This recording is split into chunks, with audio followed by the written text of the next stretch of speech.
Hello everyone, ನಾನು ನಿಮ್ಮ R J angry bird. ಇವತ್ತು ನಾವು KSOU ಫಸ್ಟ್ ಸೆಮ್ MBAನಲ್ಲಿ ಬರೋ ಅಕೌಂಟಿಂಗ್ ಫಾರ್ ಮ್ಯಾನೇಜರ್ಸ್ ಇದರಲ್ಲಿ cash flow statements and fund flow statement ಅಂತ ಇಂಪಾರ್ಟೆಂಟ್ ಕ್ವಶನ್ಸ್ ಎಕ್ಸಾಮಿನೇಷನ್ಸ್ಗೆ ಏನಿದೆ ಅದು ಪ್ರಾಕ್ಟಿಕಲ್ ಸಮ್ಸ್ ಸಾಲ್ವ್ ಮಾಡ್ತಾ ಹೋಗ್ತೀವಿ. ಸೊ ವಿಡಿಯೋ ಹೊಳಗೋಗೋಕ್ಕೆ ಮುಂಚೆ ನನ್ನ channel R J angry bird ಕನ್ನಡಗೆ ಸಬ್ಸ್ಕ್ರೈಬ್ ಮಾಡಿಕೊಂಡು ಪಕ್ಕದಲ್ಲಿರೋ ಬೆಲ್ ಐಕಾನ್ ಕ್ಲಿಕ್ ಮಾಡಿ ಇಟ್ಕೊಳ್ಳಿ. ಆವಾಗ ತಾನು ನಾನು ಹಾಕೋ ಪ್ರತಿ ಒಂದು ವಿಡಿಯೋ ನಿಮಗೆ ಬೇಗ ಸಿಗ್ತಾ ಇರುತ್ತೆ. ಸೊ ಸ್ಟ್ರೈಟ್ ಇವಾಗ ನಾವು ವಿಡಿಯೋ ಹೊಳಗೋಗೋಣ ಬನ್ನಿ. So first fund flow statement ಅಂತ. ಈ ಫಂಡ್ ಫ್ಲೋ ಸ್ಟೇಟ್ಮೆಂಟ್ ಏನಿದೆ ಅದರಲ್ಲಿ ನಮಗೆ ಫಸ್ಟ್ ಒಂದು ಬ್ಯಾಲೆನ್ಸ್ ಶೀಟ್ ಕೊಡ್ತಾರೆ. ಅದರಿಂದ ನಾವು ಫಂಡ್ ಫ್ಲೋ ಸ್ಟೇಟ್ಮೆಂಟ್ ಪ್ರಿಪೇರ್ ಮಾಡಬೇಕಾಗತ್ತೆ. ಬ್ಯಾಲೆನ್ಸ್ ಶೀಟಲ್ಲಿ ಆ್ಯಸ್ ಯೂಶುವಲ್ ನಮಗೆ ಲಯಬಿಲಿಟಿ, ಅಸೆಟ್ಸ್ ಮತ್ತು 24 ಪ್ರೀವಿಯಸ್ ಇಯರ್ ಮತ್ತು ಕರೆಂಟ್ ಇಯರ್ದು 2 ಇಯರ್ದು ಕೊಟ್ಟಿದ್ದಾರೆ. ಇದರಲ್ಲಿ ನಾವು ಈ ಬ್ಯಾಲೆನ್ಸ್ ಶೀಟ್ ಏನಿದೆ ಇದರಲ್ಲಿಂದ ನಾವು ಫಂಡ್ ಫ್ಲೋ ಸ್ಟೇಟ್ಮೆಂಟ್ ಪ್ರಿಪೇರ್ ಮಾಡಬೇಕಾಗತ್ತೆ. ಸೊ ಇದರಲ್ಲಿ ನಮಗೆ ಫಂಡ್ ಫ್ಲೋ ಸ್ಟೇಟ್ಮೆಂಟ್ದು ಏನಪ್ಪ ಫಾರ್ಮೆಟ್ ಅಂದರೆ source of fund amount, application of fund amount, ಇದು ಬಂದು ಫಂಡ್ ಫ್ಲೋ ಸ್ಟೇಟ್ಮೆಂಟ್ದು ಫಾರ್ಮೆಟ್ ಆಗಿರುತ್ತೆ. ಓಕೆನಾ. ಮತ್ತು change in working capital, first ನಾವು ಚೇಂಜಸ್ ಇನ್ ವರ್ಕಿಂಗ್ ಕ್ಯಾಪಿಟಲ್ ಮಾಡ್ಕೊಳ್ಳೋಣ. ಮತ್ತು ಸಪ್ರೇಟ್ ಇಯರ್ ಮಾಡ್ಕೊಬೇಡಿ, ಸೇಮ್ ಇಯರ್ಸೇ ಮಾಡ್ಕೊಳ್ಳಿ. ಸೊ ಸ್ಟಾಕ್, ಡೆಪ್ಟಾರ್ಸ್, ಕ್ರೆಡಿಟಾರ್ಸ್ ಹಾಕ್ಕೊಂಡಿದ್ದೀವಿ. ಮತ್ತು 20,000ಇಂದ 30,000ಗೆ ಇನ್ಕ್ರೀಸ್ ಆಗಿದೆಯಾ ಡಿಕ್ರೀಸ್ ಆಗಿದೆಯಾ ಅಂತ ನೋಡ್ಕೊಬೇಕು. ಇನ್ಕ್ರೀಸ್ ಆಗಿದ್ರೆ ಎಷ್ಟು, ಸಪೋಸ್ ಡಿಕ್ರೀಸ್ ಆಗಿದ್ರೆ ಎಷ್ಟು ಅಂತ ನಾವು ಬರ್ಕೊಬೇಕು. ಸ್ಟಾಕು 10K ಇನ್ಕ್ರೀಸ್ ಆಗಿದೆ, ಮತ್ತು ಡೆಪ್ಟಾರ್ಸ್ ಬಂದುಬಿಟ್ಟು 10K ಇನ್ಕ್ರೀಸ್ ಆಗಿದೆ, ಮತ್ತು ಕ್ರೆಡಿಟಾರ್ಸ್ ಮಾತ್ರ ಡಿಕ್ರೀಸ್ ಆಗಿದೆ. 30K ಇದ್ದಿತ್ತು 40Kಗೆ ಆಗಿದೆ. ಇದು ಹೇಗೆ ಡಿಕ್ರೀಸ್ ಆಗಿದೆ ಅಂದರೆ, ಕ್ರೆಡಿಟಾರ್ಸ್ ಅಂದರೆ ನಮಗೆ ನಮ್ಮಿಂದ ಹೋಗೋದು ಅಲ್ವಾ, ಸೊ ಅದನ್ನ ಡಿಕ್ರೀಸ್ ಅಂತ ಬರ್ಕೋಬೇಕು. So increase in working capital is 10K. ಓಕೆನಾ. ಸೊ ನೆಕ್ಸ್ಟ್ ಬಂದುಬಿಟ್ಟು funds from operation. So funds from ಆಪರೇಷನಲ್ಲಿ ಏನಪ್ಪ ಅಂದರೆ increase in P&L account. So 30K minus 20K will be operations funds from the operations ಅಂತ, ಅದು 10K ಆಗುತ್ತೆ. So next will be calculation of fund flow statement. Source of fund ಯಾವ ಥರ ಎಲ್ಲ ನಮಗೆ ಬಂದಿದೆ ಅಂದರೆ, ಇಶ್ಯೂ ಆಫ್ ಶೇರಿಂದ ನಮಗೆ 20K ಫಂಡ್ ಬಂದಿದೆ. ನೆಕ್ಸ್ಟು ಫಂಡ್ಸ್ ಫ್ರಮ್ ಆಪರೇಷನ್, ಇವಾಗ ತಾನೇ ಮುಂಚೆ ಕ್ಯಾಲ್ಕುಲೇಷನ್ಸ್ ಮಾಡಿದ್ದೀವಿ, ಅದು 10K ಆಗುತ್ತೆ. ಮತ್ತು ಅಪ್ಲಿಕೇಶನ್ ಆಫ್ ಫಂಡ್ ಅಂದರೆ purchase of fixed asset will be 20K. So ಅದರಿಂದ ನಾವು 20K ನಮಗೆ ಅದರಿಂದ ನಾವು ಪರ್ಚೇಸ್ ಮಾಡಿದ್ದೀವಿ ಅಂತ. So next will be increase in working capital. Working ಕ್ಯಾಪಿಟಲ್ದು ಕೂಡ ನಾವು ಆಲ್ರೆಡಿ ಸಮ್ ಮಾಡಿದ್ದೀವಿ, ದಟ್ ವಿಲ್ ಬಿ 10K ಅಂತ. ಸೊ ಟೋಟಲ್ ಬಂದು 30K ಬ್ಯಾಲೆನ್ಸ್ ಆಗಿದೆಯಾ. So final answers will be fund from operation ಬಂದು 10K ಆಗಿರುತ್ತೆ, ಮತ್ತು ಇನ್ಕ್ರೀಸ್ ಇನ್ ವರ್ಕಿಂಗ್ ಕ್ಯಾಪಿಟಲ್ ಬಂದು 10K ಆಗಿರುತ್ತೆ, ಮತ್ತು ಫಂಡ್ ಫ್ಲೋ ಸ್ಟೇಟ್ಮೆಂಟ್ ಏನಿದೆ ಅದು ಬ್ಯಾಲೆನ್ಸ್ಡ್ ಆಗಿದೆ. ಸೊ ಎರಡು ಕಡೆನೂ ಬ್ಯಾಲೆನ್ಸ್ ಆಗಿದೆಯಲ್ಲ, ಸೊ ಈ ಥರ ನಮಗೆ ಪ್ರಾಪರಾಗಿ ಒಂದು ಸೊಲ್ಯೂಷನ್ ಬರಬೇಕು. So next will be cash flow statement from the balance sheet of mister Rao. ಈ ಬ್ಯಾಲೆನ್ಸ್ ಶೀಟ್ ಕೊಟ್ಟಿದ್ದಾರೆ, ಮತ್ತು ಅಡಿಷ್ನಲ್ ಇನ್ಫಾರ್ಮೇಷನ್ ಆಗಿ ಬಂದು net profit during the year will be 30K. So ಇದರಲ್ಲಿ ನಮಗೆ ಫಾರ್ಮೆಟ್ ಆಫ್ ಲೈಕ್ ಫಾರ್ಮುಲಾಸ್ ಎಲ್ಲ ನೋಡ್ಕೋಬೇಕು. ಇದರಲ್ಲಿ ನಮಗೆ cash flow from operation activity ಇರುತ್ತೆ, ಮತ್ತು cash flow from investing activity ಇರುತ್ತೆ, ಮತ್ತು cash flow from financing activity ಇರುತ್ತೆ.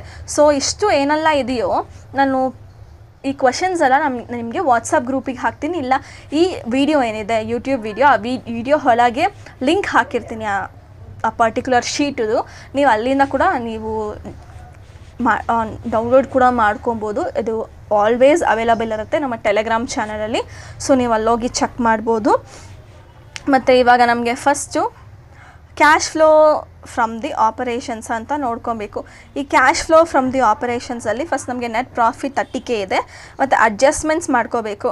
Increase in stock like 40,000 minus 30,000 will be 10,000. ನಾವು ಮೇಲೆ ಹೆಂಗೆ ಬಾಕ್ಸ್ ಹಾಕ್ಕೊಂಡು ಬರ್ತಿದ್ದೀವಿ, ಇವಾಗ ಇವರು ಈ ಥರ ಬರ್ಕೊಂಡಿದ್ದಾರೆ ಅಷ್ಟೇ. ನೀವು ಬೇಕಿದ್ರೆ ಆ ಥರ ಬಾಕ್ಸ್ ಕೂಡ ಹಾಕಿ ಮಾಡ್ಕೊಬೋದು. Then increase in debtors will be 25K minus 20K equal to 5K. So next increase in creditors 30Kಯಿಂದ 20K ಕಮ್ಮಿ ಆಗಿದೆ. ಸೊ ನಮಗೆ ಕ್ರೆಡಿಟಾರ್ಸ್ ಬಂದು 10K. ಓಕೆನಾ. So adjustment will be -10K -5K plus 10K equal to -5000. ಇದೇನೆಲ್ಲ ನಮಗೆ ಪ್ಲಸ್ ವ್ಯಾಲ್ಯೂ ಇದೆ ಅದೆಲ್ಲ ಮೈನಸ್ ವ್ಯಾಲ್ಯೂ ಆಗುತ್ತೆ, ಮೈನಸ್ ವ್ಯಾಲ್ಯೂ ಏನೆಲ್ಲ ಇದೆಯೋ ಅದೆಲ್ಲ ಪ್ಲಸ್ ವ್ಯಾಲ್ಯೂ ಆಗುತ್ತೆ. ಸೊ ಇಷ್ಟು ಆಯಿತಾ. So next will be cash from operating activities ಬಂದು 30K ಆಲ್ರೆಡಿ ನಾವು ಪ್ರಾಫಿಟ್ ತೊಗೊಂಡಿದ್ದೀವಿ. ಆ ಪ್ರಾಫಿಟಲ್ಲಿ -5K ಆದರೆ ಇದು 25K ಆಗುತ್ತೆ. So next will be cash flow from investing activities. Investing ಆ್ಯಕ್ಟಿವಿಟಿಯಲ್ಲಿ purchase of fixed asset equal to 1 lakh -80,000 will be 20,000. ಇಷ್ಟು ನಮಗೆ ಕ್ಯಾಶ್ ಯೂಸ್ ಆಗಿದೆ ಇನ್ವೆಸ್ಟಿಂಗ್ ಮಾಡಿದ್ದೀವಿ ಅಂತ. ನೆಕ್ಸ್ಟ್ ಬಂದು ಫಿನಾನ್ಸಿಂಗ್ ಆ್ಯಕ್ಟಿವಿಟೀಸ್ ಅಂತ. ಅದರಲ್ಲಿ ಕೂಡ ನಮಗೆ ಇನ್ಕ್ರೀಸಿಂಗ್ ಕ್ಯಾಪಿಟಲ್ ಹೇಗಾಗಿದೆ ಅಂದರೆ 1,20,000 ಮೈನಸ್ 1 lakh ಬಂದು 20,000 ಆಗಿರುತ್ತೆ. ಸೊ ಇಷ್ಟು ನಮಗೆ ಕ್ಯಾಶ್ ಇನ್ಫ್ಲೋ ಆಗಿದೆ 20,000 ಅದೇನಿದೆಯೋ. ಸೊ ಅದಾದಮೇಲೆ ನೆಕ್ಸ್ಟ್ ಬಂದುಬಿಟ್ಟು net cash flow. So total cash inflow ಬಂದು 25K plus 20K equal to 45K. ಮತ್ತು ಕ್ಯಾಶ್ ಔಟ್ಫ್ಲೋ ಏನಿದೆ ಅದು ಬಂದು 20K ಆಗಿರುತ್ತೆ. So net cash net increase in cash will be 25K. Increase ಆಗಿದೆಯಲ್ಲ, ಲೈಕ್ ನಮ್ಮ ಹತ್ರ 45K ಇದೆ ಮತ್ತು ಔಟ್ಫ್ಲೋ ಹೋಗಿರೋದೆ ಬರೀ 20K ಅಂದರೆ ನಮ್ಮ ಹತ್ರ 25K ಉಳ್ಕೊಂಡಿದೆಯಲ್ಲ. So it will be increase, plus value ಇರೋದ್ರಿಂದ ಇನ್ಕ್ರೀಸ್ ಅಂತ. ನೆಕ್ಸ್ಟು ಕ್ಯಾಶ್ ಪೊಸಿಷನ್ಸ್ ಅಂತ. ಓಪನಿಂಗ್ ಕ್ಯಾಶ್ ಬಂದು 10K ಇದೆ ಮತ್ತು ಕ್ಲೋಸಿಂಗ್ ಕ್ಯಾಶ್ ಬಂದು 15K ಇದೆ. ಸೊ ಎಷ್ಟು ಇನ್ಕ್ರೀಸ್ ಆಗಿದೆ, ನಮಗೆ 5K ಬಂದು ನಮ್ಮ ಹತ್ರ ಉಳ್ಕೊಂಡಿದೆ. So that will be increase ಅಂತ ಹಾಕೊಬೇಕು. ಮತ್ತು ಇಂಪಾರ್ಟೆಂಟ್ ನೋಟ್ ಏನಪ್ಪ ಅಂದರೆ profit includes non cash items, working capital adjustment effect actual cash. So for example format ತೋರಿಸಿ ಮತ್ತು ಈ ಥರ ಕ್ಲಿಯರ್ ಸ್ಟೆಪ್ಸು ತೋರಿಸಿದ್ರೆ ನಿಮಗೆ ಮಾರ್ಕ್ಸ್ ಕೂಡ ಈಸಿಯಾಗಿ ಬರುತ್ತೆ. ನೀವು ಅಲ್ಲೇ ಹೋಗ್ಬಿಟ್ಟು ಗಜಿ ಬಿಜಿ ಅಂತ ಮಾರಿ ಅವ್ರಿಗೆ ಸ್ವಲ್ಪ ಕನ್ಫ್ಯೂಷನ್ ಆಗುತ್ತೆ. ಸೊ ಈ ಥರ ಎಲ್ಲ ನೀವು ಕ್ಯಾಲ್ಕುಲೇಷನ್ ತೋರಿಸಿ ಮಾಡಿದ್ರೆ it will be so easy ಅಂತ. ಸೊ ಫೈನಲ್ ಫಾರ್ಮೆಟ್ ಬಂದು ಪರ್ಟಿಕ್ಯುಲರ್ ಅನ್ನೋ ಅಮೌಂಟ್ ಅಂತ ಹಾಕಿದ್ದೀನಿ. ಸೊ ಆಪರೇಟಿಂಗ್ ಆ್ಯಕ್ಟಿವಿಟೀಸ್ ಅಲ್ಲಿ ಎಷ್ಟು ಬಂದಿದೆ, 25K ಬಂದಿದೆ. ಮತ್ತು ಇನ್ವೆಸ್ಟಿಂಗ್ ಆ್ಯಕ್ಟಿವಿಟೀಸ್ ಏನಿದೆ ಅದರಲ್ಲಿ 20K ಬಂದಿದೆ, ದಟ್ ಈಸ್ -20K. ಮತ್ತು ಫಿನಾನ್ಸಿಂಗ್ ಆ್ಯಕ್ಟಿವಿಟಿಯಿಂದ ನಮಗೆ 20K ಬಂದಿದೆ. So total net cash flow ಬಂದು 25K. ಸೊ ಇಷ್ಟು ಬಂದು ನಿಮಗೆ ಕ್ಯಾಶ್ ಫ್ಲೋ ಸ್ಟೇಟ್ಮೆಂಟ್ ಆಗುತ್ತೆ. ಸೊ ಇಷ್ಟಕ್ಕೆ ಅಕೌಂಟಿಂಗ್ ಆಫ್ ಮ್ಯಾನೇಜರ್ಸ್ದು ಪ್ರತಿಯೊಂದು ಸಮ್ಸು ಎಕ್ಸ್ಪ್ಲೈನ್ ಮಾಡಿ ಹಾಕಿದ್ದೀನಿ. ಇಷ್ಟಕ್ಕೆ ನಾನು ನನ್ನ ವೀಡಿಯೋ ಎಂಡ್ ಕೂಡ ಮಾಡ್ಕೊತಿದ್ದೀನಿ. ಇದೇ ಥರ ನಿಮಗೆ ಬೇರೆ ಸಬ್ಜೆಕ್ಟು ವೀಡಿಯೋ ಬೇಕು ಅಂದರೆ ಫಸ್ಟ್ ಈ ವಿಡಿಯೋಗೆ ಒಂದು ಲೈಕ್ ಕೊಟ್ಟು ನಿಮ್ಮ ಫ್ರೆಂಡ್ಸಿಗೆ ಆದಷ್ಟು ಶೇರ್ ಮಾಡಿಬಿಟ್ಟು ನನ್ನ ಚಾನಲ್ RJ Angry Bird ಕನ್ನಡಗೆ ಸಬ್ಸ್ಕ್ರೈಬ್ ಮಾಡಿಕೊಂಡು ಪಕ್ಕದಲ್ಲಿರೋ ಬೆಲ್ ಐಕನ್ ಕ್ಲಿಕ್ ಮಾಡಿ ಇಟ್ಕೊಳ್ಳಿ. And this will be our official WhatsApp groups of MBA and MCOM. MBA students ಯಾರೇ ಇದ್ದರೂ ಈ ಸ್ಕ್ಯಾನರ್ ಏನಿದೆ ಅದನ್ನ ಸ್ಕ್ಯಾನ್ ಮಾಡಿ ಜಾಯ್ನ್ ಆಗಿ, ಮತ್ತು MCOM ಅವರು ಈ ಗ್ರೂಪ್ಗೆ ಜಾಯ್ನ್ ಆಗಿ. Apart from MBA and MCOM, general notifications from the KSOU will be shared in this WhatsApp group. But please MBA ಅವರು ಮತ್ತು MCOM ಅವರು ಇದಕ್ಕೆ ಜಾಯ್ನ್ ಆಗಬೇಡಿ. It's only for the general people who are from other streams.